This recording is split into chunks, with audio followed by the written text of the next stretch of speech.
தொடர்ந்து பாரதிய ஜனதா கட்சியின் மாநில பொதுச் செயலாளர் பேராசிரியர் ராமஸ்ரீனிவாசன் அவர்களை பேசுமாறு அன்போடு அழைக்கிறேன்.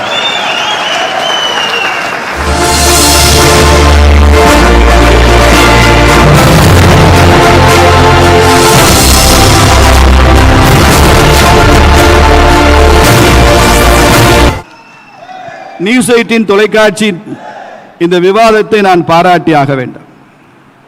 விவாதம் என்றாலே இரண்டு மாறுபட்ட கருத்துக்களை மோத விடுவதுதான் விவாதம். இங்கே கருத்துக்கள் மோத வேண்டுமே தவிர கருத்தை கேட்க வந்திருப்பவர்கள் மோதிக்கொள்ளக் கூடாது என்பதும் விவாதத்தின் அடிப்படை அம்சம்.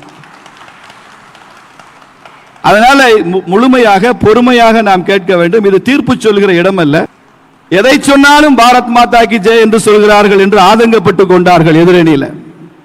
ஐயா, எங்களுக்கு உங்க திராவிட இயக்க அரசியல் மாதிரி கலைஞர் வாழ்க, உதயநிதி வாழ்க, இன்பநிதி வாழ்க, அவர் வாழ்க இவர் வாழ்கன்னு சொல்லி பழக்கம் இல்லைங்க. யாரு பேரை சொன்னாலும் எங்களுக்கு இந்திய தாய் வாழ்க என்று சொல்லிதான் எங்களுக்கு பழக்கம். அதனால பாரதிய ஜனதா கட்சிக்காரனை கழுத்து அறுத்தாலும் அவனுக்கு பாரத் மாதா கி ஜெய்ன்னு சொல்லிட்டு சாகர கூட்டமே தவிர, இன்னும் சொல்ல போனால் எங்கள் தலைவர்களை நாங்கள் பெயர் சொல்லிதான் அழைக்கிறோம். எங்கள் பிரதமர் ஐயா மோடி என்று சொல்கிறோம். நீங்க உங்க தலைவரை ஸ்டாலினோ கலைஞர்னோ சொல்கிறதுக்கு உங்களுக்கு பயம் இருக்குல்ல? தலைவர் பெயரை கூட சொல்ல முடியாத இயக்கம் தானே திராவிட இயக்கம். பேரை சொல்லிடுவா. திமுக காரன கருணாநிதி பேர் சொல்ல சொல்லுங்க பார்க்கலாம். நான் பிஜேபி காரங்க மோடின்னு பேர் சொல்லி கூப்பிடுவேன். எது சுயமரியாதை? எது சுயமரியாதை? உங்களால உங்க தலைவர் பேரை கூட உச்சரிக்க முடியாதுங்க. இது என்ன இனமொழி அரசியல்? இது என்ன சுயமரியாதை? இது என்ன தன்மான அரசியல் என்பதை நான் கேட்க விரும்புகிறேன். ஈவேரா சொன்னாரு, இந்திய எதிர்ப்பு போராட்டம் எல்லாம் எனக்கு உடன்பாடு இல்லை. நான் கேட்கிறேன், 1960களில் தமிழ்நாட்டில் பிரம்மாண்டமான இந்திய எதிர்ப்பு போராட்டம் நடைபெற்றுக் கொண்டிருந்த போது ஈவேராவோட நிலைப்பாடு என்ன? திருப்பூர்ல பெரிய கலவரம், காவல்துறை மீது தாக்குதல். ஈவேரா மறுநாள் பத்திரிகையில் எழுதுறாரு, கையில போலீஸ் லத்தியும் துப்பாக்கியும் பூஜை போடவா வச்சிருக்கீங்கன்னு கேட்கிறாரு. இந்திய எதிர்ப்பு கிளர்ச்சியாளர்களை சுற்றுக்க வேண்டாமா அப்படின்னு கேட்கிறாரு ஈவேரா. மறுக்க முடியுமா நீங்க? ஈவேரா பிறந்த மண்ணுன்னு சொல்றீங்க ஈரோட. நான் மறுக்கிறேன். ஈரோட்டில் உள்ள அத்தனை வீடுகளுக்கும் போய் பாருங்க, ராமர் சாமி சிலை இருக்கும், படம் இருக்கும். ராமசாமி படம் எந்த வீட்டில் இருக்காது. என்ன ஈரோடு? இது யார் பிறந்த மண்? யார் பிறந்த மண்ணு? கணித மேதை ஸ்ரீனிவாச ராமானுஜம் பிறந்த மண். தமிழ்நாட்டினுடைய அரசியல் விவாதத்தின் தரத்தையே மாற்றி விட்டீர்களே. எது உங்களுக்கு அரசியல்? ஒரு அரசியல் கட்சி தலைவர் என்ன வாட்சி கட்டியிருக்கிறார் அரசியலா?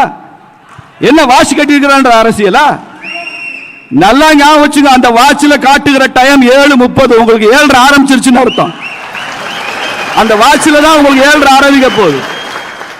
இங்க பேசிக் கொண்டிருக்கும் போது ஒரு தம்பி கேட்டார், அதுக்கு எங்க பில்லு, வாட்சிக்கு எங்க பில்லுன்னு கூட்டத்தில் இருந்து ஒரு அண்ணன் கேட்டார். நான் கேட்கிறேன், முரசொலிக்கு மூலப்பத்திரம் எங்கன்னு நாங்க 5 வருஷமா கேட்டுட்டு இருக்கோம். முரசொலி மூலப்பத்திரத்தை நாங்க வாட்சி பில்ல காட்டுறோம். எங்க தலைவர் சொல்லிட்டார், முரசொலி மூலப்பத்திரத்தை என்னைக்கு காட்ட போறேன்னு சொல்லுங்க.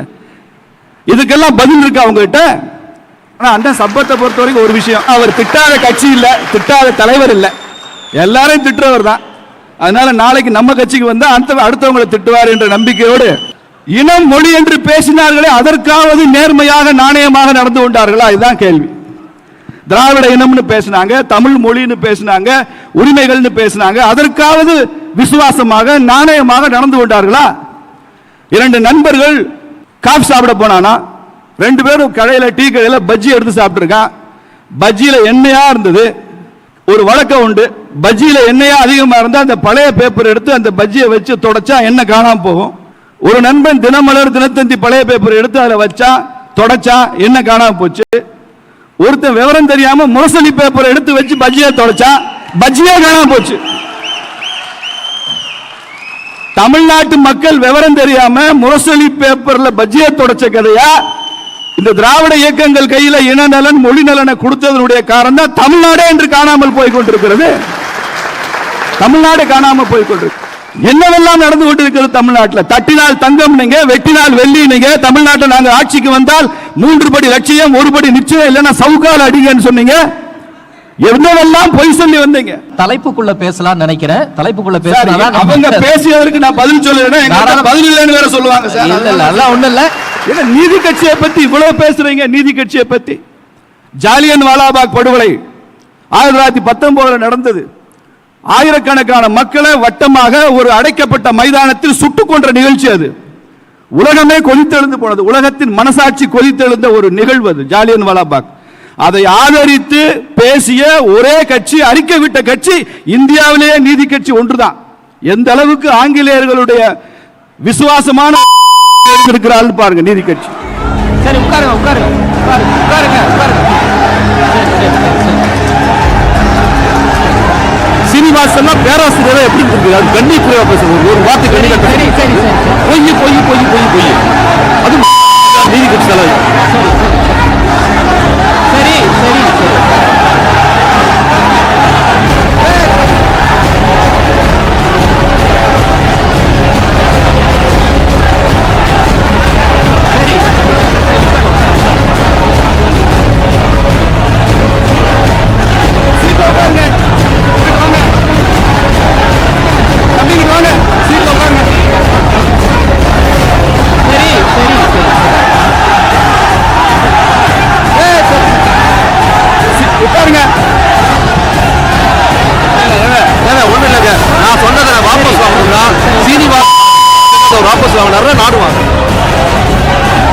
நீதி கட்சி ஜாலியன் வாலாபாக் படுகொலையை ஆதரித்து பேசிய கட்சி என்பதனால நான் அந்த வார்த்தையை பயன்படுத்தினேன்.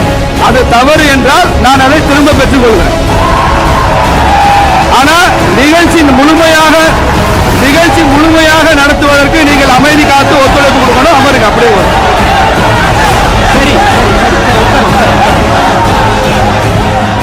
அனைத்து சாதியினரும் அர்ச்சகராகிறதுக்கு ஈவேர் தான் காரணம், திராவிட இயக்கம் தான் காரணம். எங்க நானும் கேட்கிறேங்க, அனைத்து சாதியினரும் அர்ச்சகராகலாம், அனைத்து சாதியினரும் திமுகவில் தலைவராக முடியுமான்னு சொல்லுங்க.